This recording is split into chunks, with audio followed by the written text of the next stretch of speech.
Bienvenidos a la capacitación en programación neurolingüística aplicada a la educación, una importante herramienta para mejorar la comunicación entre nuestros alumnos, sobre todo para favorecer el proceso de enseñanza-aprendizaje, favorecer el desarrollo de capacidades, competencias, poder entender la heterogeneidad del aula y así de esa manera poder integrar distintas estrategias a los fines de poder formar capacidades y competencias en nuestros futuros técnicos agropecuarios que estamos formando aquí en nuestra Escuela de Agricultura, en nuestra querida Escuela de Agricultura. Así de esta manera comenzamos con una estimulación de este tipo, con imágenes en las que yo les propongo que vean qué es lo que observan ahí en ese instante. Seguramente en el momento de mirarlas van a estar una conversa interna en ustedes, tratando de descifrar qué es lo que aparece. Seguramente si hubiéramos estado juntos íbamos a poder ver que algunas personas ven algo y otras ven otras cosas. Lo mismo pasa en esta otra imagen, al estimularlo a nuestro cerebro. Y eso genera a veces unas discrepancias, porque algunos ven una cosa y otros ven otra. En este camuflaje de imágenes podemos ver un zorro, podemos ver un conejo, podemos ver un felino en todas esas imágenes. Tal vez algunos han notado todos, algunos han notado algo, pero no en todos los casos pueden observarse perfectamente. Y eso hace que seamos totalmente diferentes. ¿Por qué somos diferentes? En el momento también si queremos hacer un ejercicio de estimulación auditiva, por ejemplo, en el que con mi voz yo le pueda dar una sentencia, vamos a poder decir, por ejemplo, yo les diga, no piensen en un perro verde. Y es casi imposible, es como decirle dejen de respirar, casi involuntario. Al instante se les ha aparecido en la mente la imagen de un perro verde. Eso se debe fundamentalmente a que nuestro cerebro funciona de una manera determinada. Construimos nuestra realidad de una manera determinada. Eso tiene una explicación y la PNL, entre otras cosas, nos ayuda a entenderla y sobre todo a aplicar la educación. Nos brinda una herramienta fundamental para comunicarnos mejor y fundamental para que nuestros propios alumnos se conozcan y desarrollen una capacidad que les cambie la vida realmente como alumnos, que es entonces desarrollar la capacidad de poder aprender a aprender, es decir, que ellos pasen a su plano consciente cómo es que aprenden. La PNL se origina en los años 70. John Grinder, un lingüista y psicólogo, y Richard Bandler, también un estudiante de psicología, antes ellos en una investigación muy empírica estudiaban a personas realmente que se destacaban en dos patrones fundamentales. Ver entonces qué es lo que hacían, qué actividades, cómo era que ellos se destacaban y cómo era la forma de comunicarse y cómo era la forma de pensar que tenían esas personas, tratando de encontrar puntos en común. Así fue que escribieron el desarrollo Richard Bandler y John Grinder, el desarrollo de la PNL. Vamos a ver qué quiere decir PNL, programación neurolingüística. Normalmente la programación neurolingüística vamos a ver que son un conjunto de técnicas para observar mejor, para escuchar de mejor manera, en definitiva, para mejorar entonces la capacidad de comunicarnos. Con este modelo nos va a ayudar a adquirir nuevos conocimientos centrados particularmente en el terreno de las habilidades. También vamos a ver que nos muestra formas para facilitar el aprendizaje, nos propone maneras de utilizar la comunicación porque es clave para poder en esto de enseñar y de aprender, o de aprender y enseñar. Es así que es un modelo que estudia la forma en la que los seres humanos percibimos la realidad, la representamos y cómo nos comunicamos, porque si no nos comunicamos no vamos a poder desarrollar conducta, no vamos a poder modificar estructuras de pensamiento preexistentes, es decir, no vamos a poder aprender lo que muchas veces nosotros queremos lograr en el aula. Se llama programación porque se refiere a la aptitud del ser humano para producir y aplicar programas de comportamiento, porque estamos tratando de desarrollar eso. Se llama neuro porque se refiere a las percepciones sensoriales que determinan un estado interior subjetivo que tiene que ver con pensamientos y emociones específicas. También es lingüístico porque se refiere a los medios de comunicación humana, es decir, el comportamiento verbal y no verbal tan importante en la comunicación humana. Es así que uno de los principios fundamentales del PNL es decir que el mapa es diferente del territorio. ¿Qué quiere decir eso? Establece que para una comunicación eficaz, cada individuo procesa el mundo a través entonces de ciertos filtros. Vamos a pasar un poquito para hablar de lo que son los filtros. ¿Qué son los filtros? Los filtros son todo lo que la persona individualmente tiene y puede percibirlo al mundo de esa manera. Es decir, pueden ser todos sus sentidos, la vista, el oído, el gusto, la visión, que ya lo habíamos dicho, todas las convicciones que traen como personas, todos los valores, toda su ideología, su cultura y demás. Eso hace que la persona perciba el mundo de una determinada manera y por ende se comunique de esa manera. Así es entonces como el hombre puede desarrollarse entonces de esa manera. Entonces es importante analizar esta situación en lo que es los filtros y así se comunica y así genera una percepción de la realidad que nosotros en el PNL se le llama mapa. Es un mapa de la realidad porque no es la realidad. Entonces el territorio es la realidad, nunca el mapa va a ser la realidad, aunque para nosotros sí lo sea. Ahí es donde se comienzan a producir los primeros problemas de comunicación.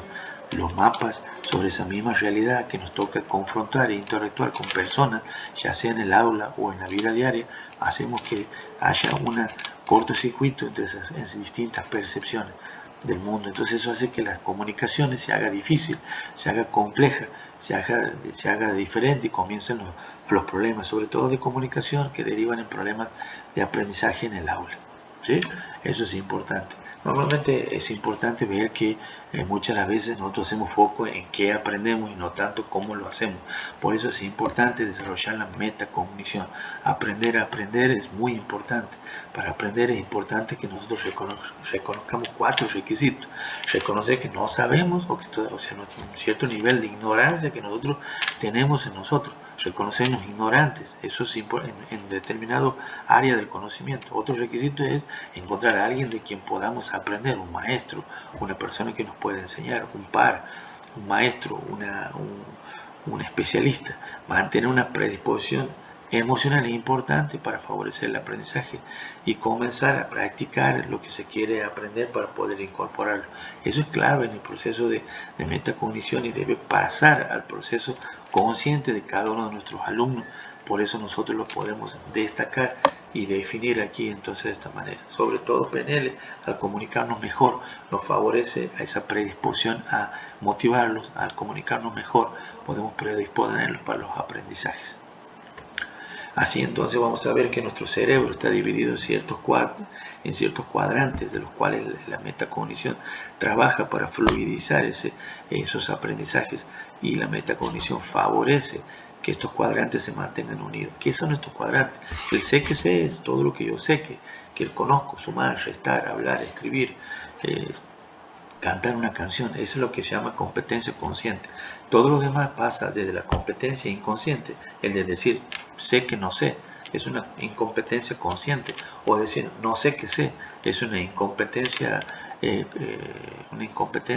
consciente, porque no sabe que lo podía hacer. Por ejemplo, un día se ponen a hacer algo y son buenos haciendo eso, haciendo origamis, o construyendo algo, o haciendo una actividad en los sectores didácticos productivos. No sé qué sé.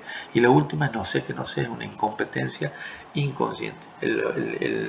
La comunicación a través del PNL y el desarrollo de la misma metacognición fluidiza todo esto hacia el cuadrante del saber, hacia el cuadrante de pasar al plano consciente todo nuestro potencial y desarrollo.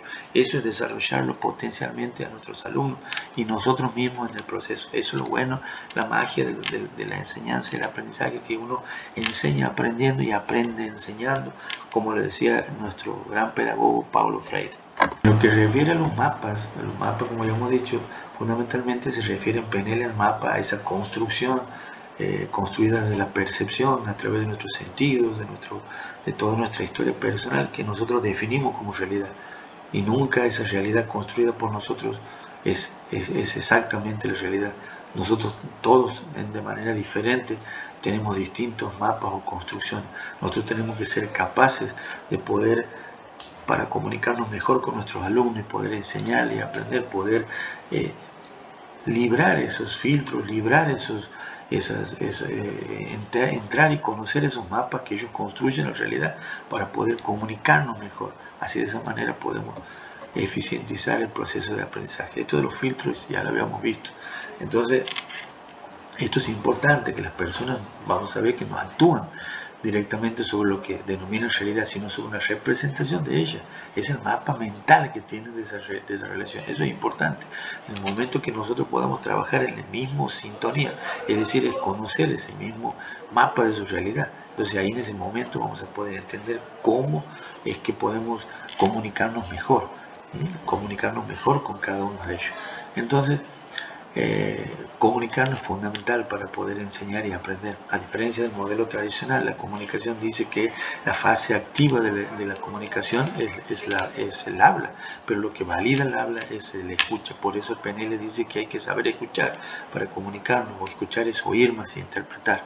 Eso es importante que entendamos como docentes y también hacer que nuestros alumnos desarrollen esa capacidad. Vamos a entrar ya concreto a la acción, a cómo vamos a poder aplicar el modelo BAC en nuestro diagnóstico. Esa es la propuesta que tengo desde aquí, de la Vicedirección Académica, para que apliquemos este modelo desde el inicio, desde el diagnóstico, para conocer a nuestros alumnos, para desarrollar nuestra entendimiento de ellos, a fin de favorecer nuestro desarrollo. Estas son capacidades que tiene que desarrollarlo como docente con la práctica. Ya hemos visto los requisitos para aprender. Nosotros, para aprender esto y aplicar a nuestros alumnos, tenemos que practicarlo, y año a año lo vamos a ir mejorando, pero en un momento tenemos que empezar. En el sistema BAC dice que existen modelos mentales con los cuales se construyen esa realidad, dependiendo de qué, fundamentalmente de qué tipo de sentido estamos utilizando preponderantemente la persona. No quiere decir que en el sentido me refiero a los sentidos sensoriales. Así vamos a ver que vamos a tener un sistema visual, un sistema auditivo de personas, sistema kinestésico, o sea, los que procesan el mundo a través de la vista, de la audición o de las sensaciones táctiles, gustativas, olfativas y las emociones. A eso le llamamos sistema kinestésico. No quiere decir que las personas estamos haciendo una división peyorativa de las personas, que tratando de clasificar de una determinada manera, y tampoco vamos a reconocer que todas son o visuales o auditivas o kinestésicas. La realidad es que son una mezcla de grises, a veces muy parejos, a veces muy polarizados hacia un sistema, y eso nos permite entenderlo porque se comportan de una determinada manera. Vamos a ver entonces de esta manera, en la medida que entendamos cuál es el sistema, nosotros podemos igualarlo, podemos llevarlo adelante y reconocerlo a la persona para favorecer el proceso de comunicación. Y también esa persona, al aprender esto, el alumno, puede mejorar su proceso de comunicación hacia los pares y hacia el docente. Entonces, por todos lados es una espiral virtuoso que favorece el proceso de enseñanza-aprendizaje. El sistema visual, estas personas vamos a ver que los vamos a reconocer por gestos, por posturas, por voz, por el ritmo de la voz, la respiración, las palabras que usan, sus accesos oculares, los procesos de pensamiento, la acción y lo que se llama el comportamiento proxémico, cómo es que a qué distancia ellos se colocan de las personas. En lo que se refiere a gesto y postura, vamos a ver que tiene un cuerpo rígido, la cabeza hacia adelante, parecieran personas que son eléctricas, están moviendo constantemente los accesos oculares, que normalmente apuntan hacia arriba, se sientan en el borde de la silla, gesticulan, mueven mucho las manos en torno al plexo solar, gesticulan mucho, son como esas personas eléctricas, un ritmo rápido de voz, una voz de volumen alto, la respiración es rápida y superficial por lo general. Normalmente usan palabras como ver, un pantallazo, imagínate, mira vos, hay que echar un vistazo, panoramas turbios, todo es color de rosa. Todas esas son las palabras que utiliza nuestro alumno en el momento en el que nosotros vemos que él procesa el mundo a través de los sistemas visuales. Sus accesos oculares, como he dicho, apuntan siempre hacia arriba. La velocidad de pensamiento es muy alta. Normalmente saltan de una idea a otra. Son los que primero responden ante, por ejemplo, en matemáticas, son los que pueden simplemente mirando el pizarrón ver cómo funciona un algoritmo determinado para la resolución de un ejercicio, etc. Así vamos a poder ver que Ellos son capaces de hacer muchas cosas a la vez y hacerlo de manera rápida. El comportamiento proxémico es, ellos no necesitan acortar distancias, siempre están lejos de las personas, no les gusta el contacto porque necesitan ver, necesitan una visión panorámica, así que no necesitan estar amontonados juntos. De hecho, les incomoda a veces el contacto físico. ¿Qué nos importa esto en el momento del aprendizaje? Vamos a poder ver que las personas visuales, un alumno visual, vamos a ver que implica muchas cosas. Se sienta adelante, vas a ver que se va a sentar adelante o cerca de la ventana porque tiene que ver lo que sucede. Son los que más resistentes a dejar su celular porque el celular es un combo de imágenes que lo están estimulando constantemente. Son los que escriben sus bancos, por ejemplo, les gusta dibujar, les gusta bosquejar, aprenden mejor de mapas mentales, de esquemas, de infografía, cuadros sinópticos, etc. Esto es una información clave para poder adaptar estrategias particulares a la heterogeneidad del aula. También son muy prolijos, usan colores en sus carpetas, tienen una letra muy bonita y prolija.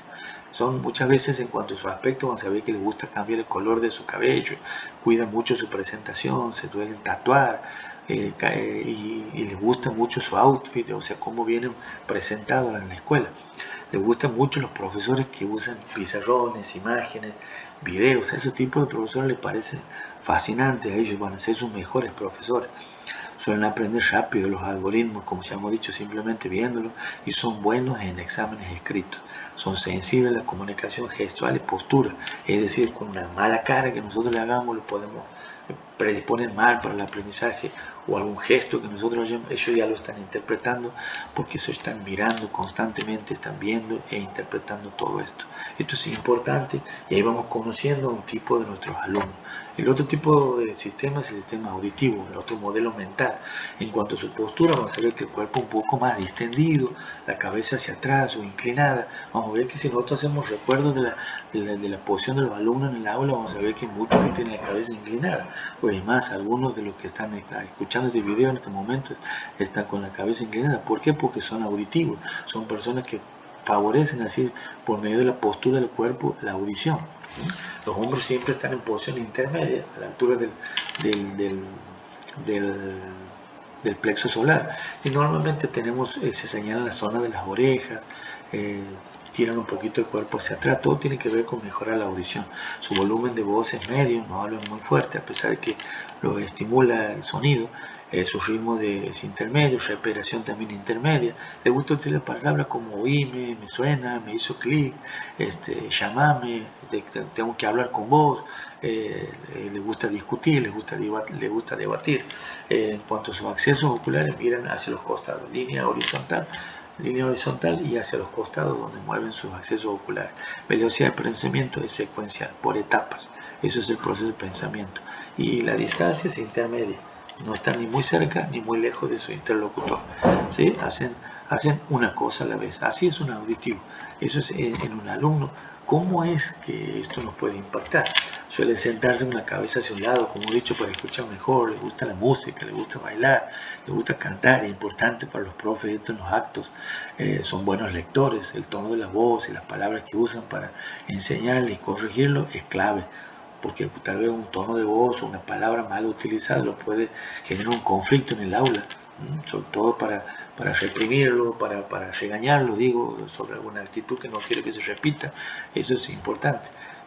Son los que les gusta hablar, están hablando constantemente, interrumpen al profesor, interrumpen a los profesores. Entonces es importante el tono de voz o las palabras que usemos en el momento para evitar un conflicto y evitar un bloqueo de ellos hacia el aprendizaje.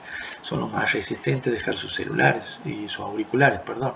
Les encantan los profesores que usan las palabras, enseñan a través de la palabra en una clase magistral. Son buenos en exámenes orales, definitivamente, y la charla pedagógica o el trabajo en pares colaborativos, el debate, son estrategias claves para que ellos mejoren sus aprendizajes. Son sensibles a las palabras que usamos con ellos y los tonos de voz. Eso es muy importante que reconozcamos. Y el último modelo es el modelo kinestésico. La postura de esta persona normalmente vamos a ver que es mucho más relajado, los hombros están más caídos, los pies bien apoyados sobre el piso, bien apoyados sobre el piso exactamente, una voz un poco más baja, como un cierto timidez de estas personas, un ritmo lento y pausado. A medida que lo voy describiendo cada uno, seguramente van a ir imaginándose algunos alumnos y reconociendo esos alumnos en tantos alumnos que hemos tenido a lo largo de todo este tiempo. Y ahora la práctica de poder ir descubriéndolos para poder entender cómo ellos entienden el mundo, sobrepasar sus filtros, llegar a sus mapas y poder comunicar. La respiración de un kinestésico es amplia y profunda. Usan palabras como el gusto, el olfato, me huele mal, me siento cómodo, qué hermoso clima. Todo hablan de sensaciones, emociones y demás aplicadas en sus palabras. Los accesos oculares casi siempre miran hacia abajo, tienen una velocidad de pensamiento profundo pero lento, no quiere decir que sean menos inteligentes, y deliberadamente acortan distancias, les gusta el contacto, el abrazo, estar próximos. Ese tipo de alumnos seguramente no hemos podido encontrar.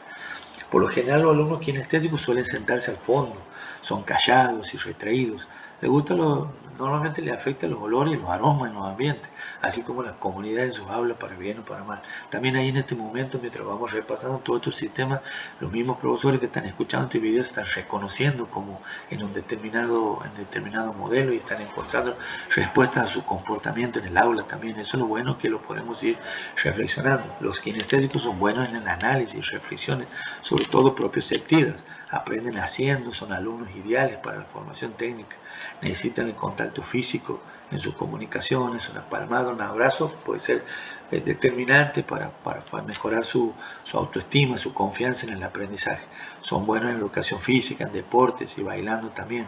Les encantan los profesores que desarrollan clases prácticas. Suelen usar aro o piercing por la sensación que les provoca tenerlo. Suelen comer, tomar mate en el aula, aprenden, o lo que piden permiso por lo general en hacerlo, aprenden con el cuerpo, por lo que pueden lograr aprendizajes complejos como una técnica determinada que requiera motricidad fina, como manejar un dron, por ejemplo.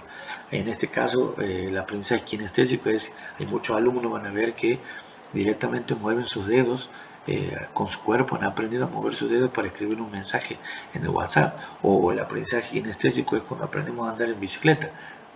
Simplemente son ejemplos de aprendizaje kinestésico.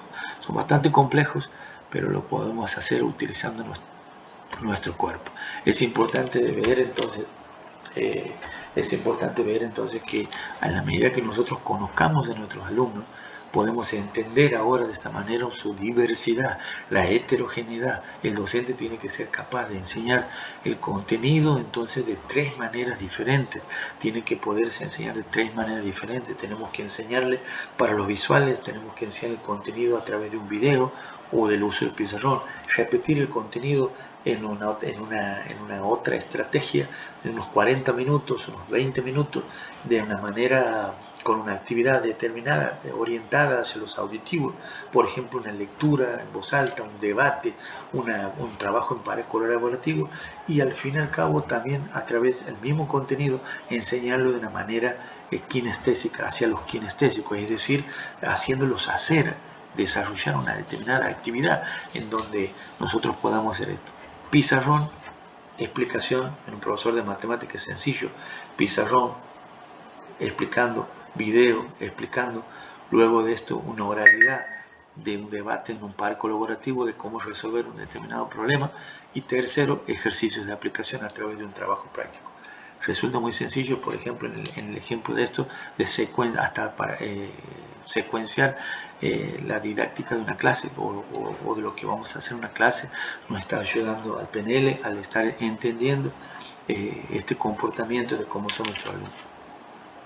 Los alumnos visuales aprenden mejor cuando leen o ven la información de alguna manera. Por ejemplo, en una conferencia prefieren leer la presentación. Por ejemplo, ahora un docente que está haciendo esta capacitación, si es visual, la está disfrutando, porque está viendo, está analizando y leyendo. Eso es importante. Es así. Normalmente tienden a tomar notas, levantar apuntes los alumnos que son visuales. También tienen más facilidad para absorber grandes cantidades de información con facilidad. visualizan, porque ellos al visualizar nos ayuda además a establecer relaciones entre distintas ideas y conceptos. Por eso pueden responder rápido, por eso entienden mucho más rápido. Normalmente ellos, como estudian desde una imagen, normalmente ellos, si se olvidan, nunca se olvidan algo, son buenos para poder ir describiendo algo porque no se van a frenar, porque ellos tienen un panorama, un pantallazo de todo lo que han estado estudiando. Es así entonces que la capacidad de abstracción y la capacidad de planificar están directamente relacionadas con la capacidad de visualizar. Esas dos características explican que la gran mayoría de los alumnos sean visuales, o queremos que sean visuales, digamos, en ese sentido. Si no lo son, o ayudarlo a través de la metacognición para que puedan desarrollar esas capacidades, llevando esto al plano consciente y practicando, sobre todo porque son destrezas blandas que se pueden desarrollar. Es decir, sobre todo cuando nosotros tratamos de desarrollar el pensamiento crítico, o la capacidad de abstracción, o la capacidad de planificar. El sistema auditivo, al recordar lo auditivo, lo hacen de manera secuencial y ordenada. Aprende mejor cuando reciben las explicaciones oralmente. Hay que explicarle, hay que ir al banco con un compañero, con alguien que le pueda ayudar a enseñar. ¿Sí? En un examen, el alumno visual se ve mentalmente la página del libro. Podrá pasar de un punto a otro sin perder el tiempo, pero por ejemplo el pensamiento secuencial de un auditivo hace que él se detenga y se trabe, y eso tenemos que tener en cuenta en el momento que nosotros lo estamos examinando, por ejemplo, para poder entenderlo, que no todos los alumnos son iguales, y ahí podemos aplicar estrategias diferenciadas para poder darle una oportunidad en el momento de una estrategia remedial, o en el momento de un recuperatorio, de una previa, poder entender esa diversidad, porque nosotros conocemos ya al alumno. Ya vamos a ver cómo podemos conocerlo más. El auditivo no puede relacionar o elaborar conceptos abstractos con la misma facilidad que lo hace el visual. Eso es importante. Sí lo puede hacer, pero no con la misma velocidad. Ellos son muy buenos en idiomas, los auditivos, y sobre todo para la música, para cantar, para hacer rimas y demás, y leyendo, como ya habíamos dicho. Y el kinestésico, esto es cuando aprendemos un deporte, aplicamos el modelo de una persona kinestésica, pero también muchas otras actividades como la danza. Por ejemplo, muchos profesores comentan que cuando corrigen ejercicios de sus alumnos, notan físicamente si hay algo que está mal o está bien, o que les falta de ortografía, les molestan físicamente. Eso es una persona kinestésica, le pasa eso. Entonces, aprender con el cuerpo, aplicar los sentidos, es muy importante. Reconocer a nuestros alumnos, sus modelos, su preponderancia, para poder comunicarnos y mejorar las estrategias de aprendizaje. Aquí les dejo una serie de predicados que utilizan esas personas de acuerdo al modelo mental que ellos están manejando. Lindo para que lo entiendan, para que lo sepan reconocer en el aula, pero fundamentalmente esto es en cuanto a los accesos oculares, también denotan el tipo de modelo mental. Los visuales miran hacia arriba, construyendo o recordando. Los auditivos miran horizontalmente, como les hemos dicho, construyendo o recordando, o los kinestésicos miran hacia abajo, normalmente recordando sonidos, a veces así lo hacen, esto por una persona diestra, o recordando sensaciones, y lo hacen hacia la izquierda, mirándolos de frente. Eso es importante para conocer a nuestro alumno en el momento que hablamos con ellos. Normalmente las construcciones se refieren a que pueden estar inventando o mintiendo sobre alguna situación que nosotros les estamos preguntando. Eso es general para todas las personas, no solamente con nuestros alumnos. Aquí les dejo también un glosario como para que puedan entender algunos conceptos que por ahí van a entender y basta con que lo lean, o lo podemos ampliar después en otra entrega de lo que es esto, lo de la programación neurolingüística, pero básicamente le voy a estar adjuntando un test. Este test que consta de 15 preguntas con 3 opciones, donde cada alumno, con la mente prácticamente en blanco, la primera respuesta, una vez que las lee a las 3 opciones de cada pregunta, de las 15, ahí tiene 3 opciones, eligen una. Luego al final cuentan cuántas respuestas A han tenido, cuántas respuestas B han tenido y cuántas respuestas C. Con un simple porcentaje de las A sobre el total, que son 15, de las B sobre el total, que son 15, nos permite lograr entonces hacer un test y determinar la composición. Ahí vamos a poder entender nuestra aula en el diagnóstico y conocer quiénes son visuales, quiénes son auditivos, quiénes son kinestésicos, quiénes son mezcla, en qué grado de mezcla, o cómo es el comportamiento de ese grupo clase. Importante para tomar estrategias para poder mejorar los aprendizajes. Tenemos muchas personas personas kinestésicas vamos a tener que desarrollar la práctica, el aprendizaje con el cuerpo, el aprendizaje haciendo, muchos trabajos prácticos. Por el contrario, si hay muchos visuales o auditivos, todo eso va a hacer que nuestra año a año tengamos que ir adaptando nuestras estrategias y nuestro portafolio de herramientas como docentes para poder entonces abordar a nuestra heterogeneidad del aula que día a día se va cambiando, y sobre todo adaptar los procesos de enseñanza-aprendizaje para maximizar dichos aprendizajes. Eso lo vamos a estar adjuntando. Cualquier duda, cómo se lo lleven, la idea es que lo hagan, tengan una base de datos de sus alumnos al comienzo, en el diagnóstico, y sepan cómo es, qué tipo de modelo mental tienen. Les va a ayudar mucho, sobre todo para adaptar las estrategias posteriores a cada uno de ellos, para poder entenderlos. Porque no es que una persona no es buena en un oral, si es una persona kinestésica, no puede expresarlo, sí lo va a expresar su conocimiento haciendo. Entonces ahí vienen las adaptaciones de la herramienta de evaluación, muy importante para un docente y sobre todo para maximizar el logro de los procesos de enseñanza y aprendizaje en nuestra querida escuela. Esta es la bibliografía que nos hemos utilizado.